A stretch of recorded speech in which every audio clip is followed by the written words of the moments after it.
ওর আর আমার পার্থক্যটা রইল কি? দ্বিতীয় জবাব দিছেন, অপেক্ষায় ছিলাম, ভুলে হইল একবার আমাকে ডাকো, ভুলে হইল। আর যে ইচ্ছা করে মনের ভিতর থেকে আল্লাহ বলে চিৎকার দিবে, ওর কি কিরকম কদর হবে একটু ভাবেন না? ওর কদর কিরকম?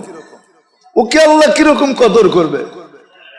আল্লাহ তো ভালোবাসে, কিন্তু আফসোস উম্মতকে তো বুঝাইতে পারলাম না যে উম্মত যেন আল্লাহকে একটু ভালোবাসে।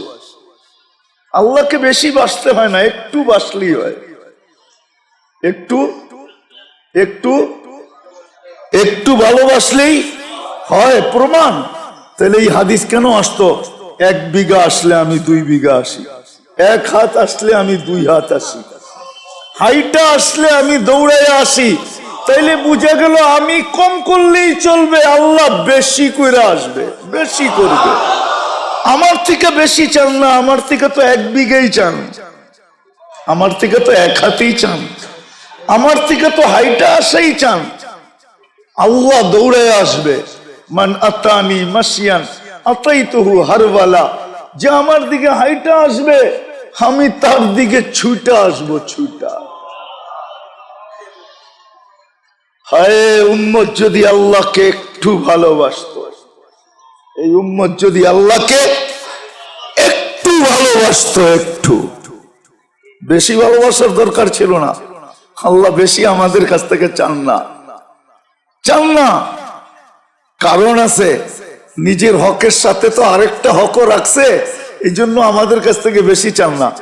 মনে হয় বুঝাইতে পারি নাই। নিজের হকের সাথে আল্লাহ আরেকটা হকও কিন্তু জুড়া দিছে, হুকুকুল ইবাদ, ঠিক না? এই জন্য আল্লাহ বলে আমারটা বাদ দিয়া দিলাম, আমারটা কমই রাখলাম। হুকুকুল ইবাদ আছে, ওটাই বেশি কর, আমারটা কম রাখলাম। আল্লাহ নিজেরটা বেশি রাখেন নাই, কেননা হুকুকুল ইবাদ যদি আল্লাহ জুড়া না দিতেন, কোন সৃষ্টির উপরে বন্দার হক নাই। এই জন্য সৃষ্টি 24 ঘন্টা আল্লাহর গুণগানে রত।